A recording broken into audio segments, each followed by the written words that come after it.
A menudo imaginamos la vida medieval como sucia, brutal y primitiva. Pero, ¿y si la gente de aquella época manejaba trucos de supervivencia que los preparacionistas y supervivencialistas modernos han pasado completamente por alto? Sin electricidad, sin herramientas modernas, sin Internet, construyeron sistemas que los mantenían alimentados, abrigados y con vida en las condiciones más duras que uno pueda imaginar. En este video vas a descubrir 7 métodos medievales de supervivencia que han caído en el olvido con el paso del tiempo. Técnicas tan efectivas que todavía hoy podrían salvarte la vida. Y al final, una verdad sorprendente. Puede que aquella gente entendiera algo sobre la resiliencia que nuestro mundo moderno ha olvidado por completo. 1. Los atados de fuego portátiles. La caja de cerillas medieval. En un mundo sin fósforos ni encendedores, la gente medieval desarrolló algo mucho más fiable que el simple pedernal y el acero. Crearon sistemas de fuego portátiles que podían viajar durante días enteros. El atado de fuego fue un invento medieval que pocos supervivencialistas modernos han llegado a dominar. No se trataba únicamente de encender fuego, sino de conservarlo. Usando tallos huecos de plantas como el saúco o el carrizo, los campesinos introducían brasas humeantes y luego sellaban ambos extremos con arcilla o cera. El oxígeno limitado en el interior mantenía la brasa viva pero evitaba que se consumiera sola. Estos atados podían transportarse en bolsas de cuero o recipientes de madera durante días, a veces semanas. Cuando se necesitaba fuego, el portador rompía el tallo, transfería la brasa al yesque y soplaba para que volviera a la vida. Sin chispas, sin fricción, solo la preservación paciente de una llama existente. Los viajeros y pastores solían llevar varios atados a la vez, rotándolos según los necesitaban. Algunos estaban diseñados con pequeños orificios de aire que podían taparse o destaparse para controlar la velocidad de combustión. Otros utilizaban determinados hongos, capaces de arder durante periodos extraordinariamente largos. El récord lo tiene un hongo yesquero, que, según se cuenta, mantuvo una brasa viva durante más de 2 meses. La genialidad no estaba en crear fuego, sino en no dejar nunca que se apagara. Los monasterios mantenían llamas eternas usando principios similares, pasando el fuego de generación en generación sin interrupción. Para la gente medieval, esto no era solo comodidad, era seguridad. Una llama garantizada significaba supervivencia en condiciones de humedad, donde encender un fuego desde cero resultaba casi imposible. Y hoy en día, esta técnica olvidada podría marcar la diferencia entre el calor y la hipotermia. Cuando los encendedores modernos fallan, el sistema del atado de fuego crea un ciclo cerrado, un recurso que, bien cuidado, nunca necesita reemplazarse. Su genialidad no está en que funcionara entonces, sino en que lo hemos olvidado ahora, justo cuando más podríamos necesitarlo. 2. El ahumado más allá de la carne. Hoy pensamos en el ahumado como algo relacionado con el sabor, una manera de darle carácter al bacon o al salmón. Pero la gente medieval entendía el ahumado como un sistema de conservación completo que iba mucho más allá de la carne. Un sistema que los preparacionistas modernos han olvidado casi en su totalidad. Las cámaras de humo medievales no servían solo para conservar proteínas. Eran herramientas de preservación multiuso para todo, desde cereales hasta medicamentos o textiles. El proceso comenzaba con entender la química del humo. Humo. Distintas maderas producían distintos compuestos que conservaban de maneras diferentes. Para los cereales susceptibles a los gorgojos y las polillas, el humo del enebro o el pino creaba una barrera protectora que los insectos no cruzaban. Sacos de trigo, cebada o centeno se colgaban en las cámaras de humo durante días y luego se guardaban en recipientes impregnados de ese mismo humo. El resultado eran cereales que podían durar años más que los no tratados. Las hierbas y los medicamentos se ahumaban para concentrar sus propiedades y alargar su vida útil. Ciertas plantas medicinales se volvían incluso más potentes tras la exposición al humo, algo que los herbolarios sabían pero rara vez documentaban. El humo alteraba la composición química y a veces generaba compuestos que no estaban presentes en la planta fresca. También los tejidos se beneficiaban. El lino y la lana expuestos al humo de determinadas maderas se volvían naturalmente resistentes al agua y menos atractivos para las polillas. Las cuerdas y las redes de pesca tratadas con humo aguantaban más tiempo en condiciones de humedad. Incluso el cuero se ahumaba para obtener resistencia al agua sin necesidad de aceites que acabarían enranciándose. La conservación por ahumado más sofisticada ocurría en cámaras especializadas con varias zonas.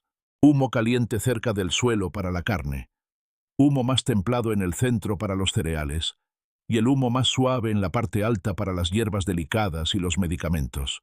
Nada se desperdiciaba. Todo se transformaba. Esto no era solo conservación, era alquimia. Convertir lo perecedero en permanente usando nada más que humo controlado con cuidado.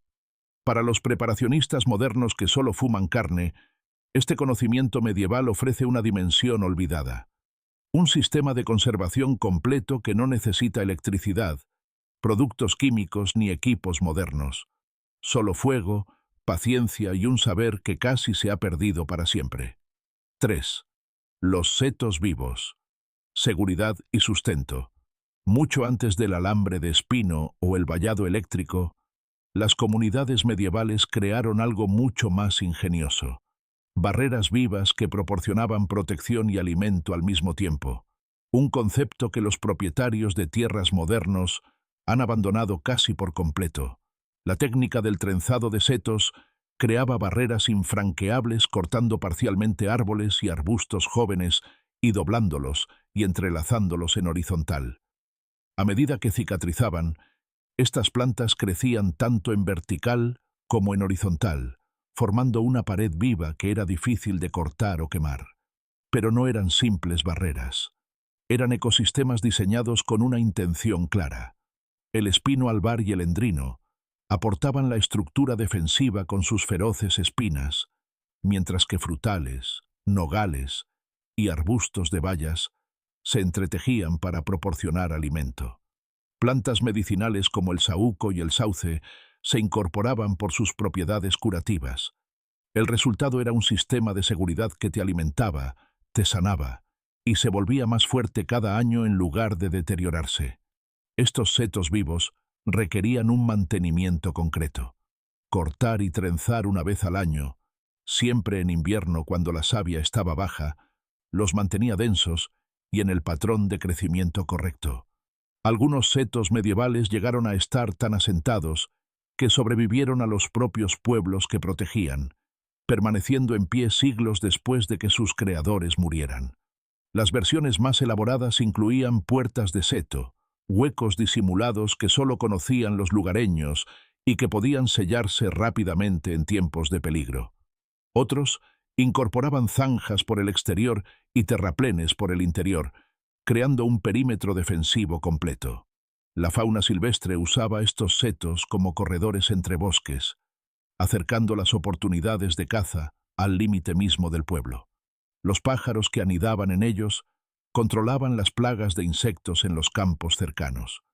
Incluso las podas anuales resultaban aprovechables, proporcionando material para cestos, herramientas y combustible.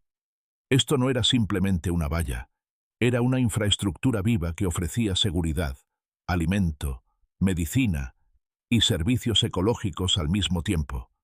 Para los propietarios modernos que gastan fortunas en cercados que con el tiempo fallan, esta técnica medieval ofrece algo extraordinario. Protección que se vuelve más fuerte, no más débil, con el paso del tiempo, y que además te alimenta. El seto vivo no era primitivo, era la expresión máxima de trabajar con la naturaleza en lugar de contra ella. 4. Las baterías de arcilla. El almacenamiento de energía medieval. Antes de los envases de plástico, los frigoríficos o los sistemas de almacenamiento modernos, la gente medieval dominó una tecnología que ha caído casi por completo en el olvido: las baterías de arcilla. recipientes diseñados para almacenar no electricidad, sino algo igual de valioso: frío, calor y potencial de conservación.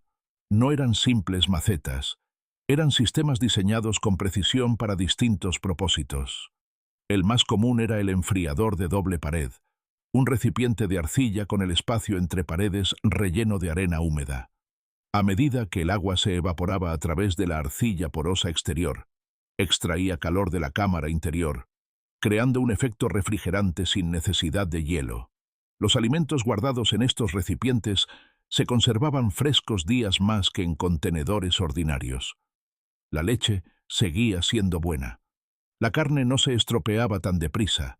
Las frutas mantenían su frescura. Todo ello sin un solo cubito de hielo. Pero enfriar era solo el comienzo. Las baterías de calor funcionaban según el principio contrario. Arcilla formulada de forma específica, mezclada con materiales como piedra molida o virutas metálicas, se moldeaba en ladrillos o discos. Estos se calentaban en hornos o en el fuego y luego se envolvían en lana o lino. El material denso liberaba calor lentamente durante horas, a veces toda la noche. Los viajeros llevaban versiones más pequeñas en los bolsillos o en las bolsas. Los pastores las colocaban dentro de sus capas. En las noches más frías, estas baterías de calor se metían entre las sábanas, manteniendo calientes a los durmientes hasta el amanecer sin el peligro de las llamas expuestas. Las baterías de conservación más sofisticadas eran cámaras selladas con mezclas precisas de ceniza, sal y hierbas en el interior. Creaban microclimas que prolongaban considerablemente la vida de semillas, cereales e incluso ciertos medicamentos. Algunos registros monásticos mencionan semillas que mantuvieron su viabilidad durante décadas en estas cámaras. Lo que hacía notables a estos sistemas no era solo su eficacia, sino su naturaleza regenerativa. A diferencia de los desechables modernos, las baterías de arcilla podían reactivarse miles de veces. Un enfriador de doble pared funcionaba durante generaciones.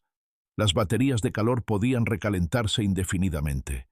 Para los preparacionistas modernos centrados en soluciones con pilas de vida útil limitada, estas tecnologías medievales ofrecen algo profundo: sistemas de almacenamiento que no se desgastan, que no requieren materiales escasos y que pueden fabricarse con lo que la propia tierra ofrece. La energía medieval no se medía en voltios ni en vatios. Era comprender cómo los materiales almacenan y transfieren energía. Un conocimiento que hemos perdido casi por completo en nuestro mundo dependiente de las baterías. 5. El barniz por fricción.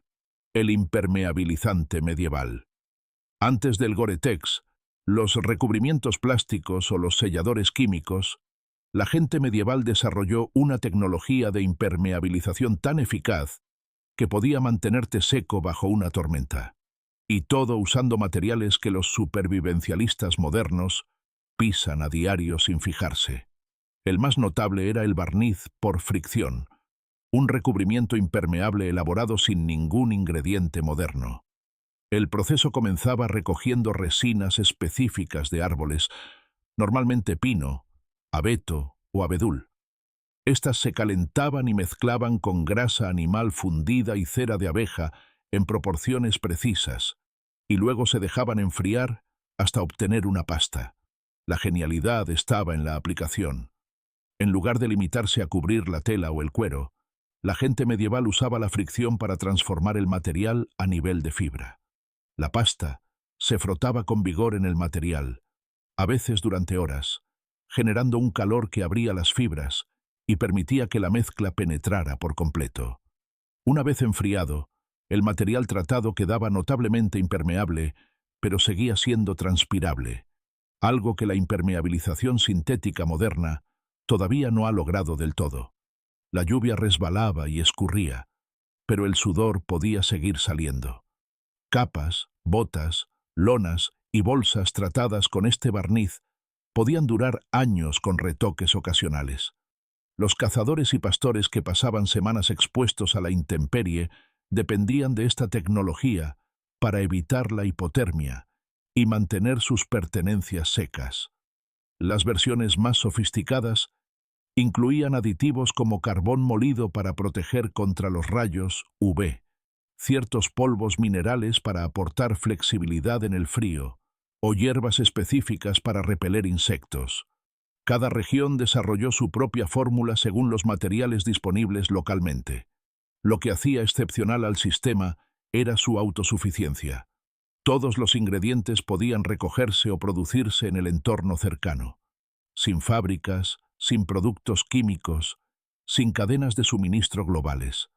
Solo el conocimiento transmitido de generación en generación.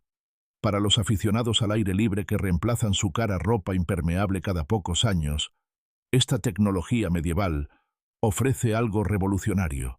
Un sistema que puedes crear tú mismo, mantener indefinidamente y adaptar a cualquier material natural con ingredientes que encuentras en cualquier bosque. El impermeabilizante medieval no era primitivo.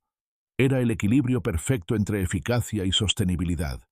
Un equilibrio que hemos perdido en nuestro mundo dominado por los derivados del petróleo. 6. La navegación por sonido. El sentido olvidado. Antes del GPS, la brújula o incluso los mapas fiables, los viajeros medievales desarrollaron un sistema de navegación que los senderistas modernos han olvidado por completo. La lectura acústica del entorno para determinar la ubicación, la dirección y el peligro. No se trataba simplemente de escuchar sonidos obvios. Era un sofisticado sistema de lectura del paisaje acústico. Los viajeros aprendían a identificar su posición por la forma en que el sonido se comportaba en distintos entornos.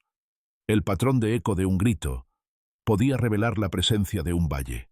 La amortiguación de sonidos lejanos podía indicar la llegada de lluvia o nieve. Los peregrinos y los mercaderes medievales desarrollaron mapas sonoros, guías mentales de cómo debería sonar una región determinada. Los pájaros de un bosque eran diferentes a los de otro. El viento entre hojas de roble creaba tonos distintos al que soplaba entre pinos. Incluso el sonido de los propios pasos cambiaba según el tipo de suelo, la altitud y la humedad. El agua tenía un papel especialmente importante en la navegación por sonido. Los viajeros experimentados podían determinar la dirección de un arroyo desde más de 1 kilómetro de distancia, gracias a las frecuencias específicas que viajaban por el bosque o la llanura. Algunos incluso podían estimar el tamaño de una fuente de agua por su firma acústica. En la niebla, la oscuridad o el bosque denso, donde la navegación visual fallaba, el sonido se convertía en el sentido principal. Los viajeros creaban ruido periódicamente, dando palmas, cantando o golpeando madera contra madera, para leer los ecos que regresaban. La información obtenida podía evitar caminar en círculos o adentrarse en terreno peligroso. Los practicantes más hábiles incluso podían usar el sonido para predecir cambios meteorológicos horas antes de que aparecieran señales visuales. Ciertos cantos de pájaros, sonidos de insectos o variaciones en cómo llegaban los ruidos lejanos anunciaban patrones climáticos concretos, un conocimiento crítico cuando había que encontrar refugio rápidamente. Esto no era misticismo, era un conocimiento profundamente empírico, acumulado a través de generaciones de observación y necesidad. El oído humano, bien entrenado, puede distinguir más de 1500 variaciones sonoras distintas, una capacidad que hemos abandonado en gran medida en nuestro mundo dominado por lo visual. Para los senderistas de hoy que dependen de la navegación electrónica que puede fallar, esta técnica medieval ofrece algo de valor incalculable. Un sistema de navegación que funciona en la oscuridad, en la niebla o cuando las pilas se agotan, usando el único instrumento que siempre llevas contigo, tus oídos. La navegación medieval por sonido no era primitiva. Era el uso sofisticado de un sentido que hemos dejado atrofiar precisamente cuando más podríamos necesitarlo. 7. Las redes de conocimiento colectivo. La base de datos humana. Antes de que los libros fueran comunes, antes de que la lectura estuviera extendida, las comunidades medievales desarrollaron algo que los preparacionistas modernos suelen pasar por alto. Sistemas de memoria humana resilientes que preservaban el conocimiento de supervivencia crítico sin una sola página ni pantalla. No era simple narración oral. Era una tecnología de información sofisticada que usaba el medio de almacenamiento más fiable disponible, la memoria humana distribuida. El conocimiento de supervivencia esencial no se confiaba a un solo anciano o experto. Se distribuía deliberadamente entre la comunidad a través de técnicas de memoria especializadas. Un método era la cadena de conocimiento, en la que una información concreta se dividía entre varias personas. Una persona podía conocer las características identificativas de las plantas medicinales, otra los momentos de recolección y una tercera los métodos de preparación. Nadie poseía todo el conocimiento solo, pero juntos la comunidad lo conservaba todo. Estos sistemas de memoria usaban el ritmo, la rima y la melodía como mecanismos de corrección de errores. La información crítica se codificaba en canciones o cánticos donde la métrica y el esquema de rima hacía inmediatamente evidente si algo se recordaba de forma incorrecta. Algunas de estas canciones de conocimiento contenían cientos de datos sobre plantas, patrones meteorológicos o técnicas de construcción. Los espacios físicos también funcionaban como dispositivos de memoria. La disposición del pueblo, los límites de los campos e incluso el orden de los objetos del hogar servían como recordatorios físicos de información. La ubicación de ciertos árboles o piedras activaba recuerdos concretos, un paisaje que literalmente contenía conocimiento. Los niños se incorporaban de forma sistemática a estas redes, a menudo a través de juegos que integraban información crítica. Un simple juego de contar podía estar enseñando en realidad qué plantas eran comestibles. Una competición de canto podía preservar la secuencia correcta para una tarea compleja como curtir cuero o conservar el grano. El aspecto más sofisticado era la redundancia. La misma información crítica se almacenaba en múltiples formas. Una canción, una historia, una disposición física y un juego, asegurando que incluso si un método de transmisión fallaba, los demás conservarían el conocimiento. Esto no era una tradición oral primitiva. Era una tecnología de información centrada en las personas, más resiliente que cualquier libro o disco duro. Los libros se queman, los servidores fallan, pero el conocimiento distribuido entre decenas de mentes podía sobrevivir a casi cualquier cosa.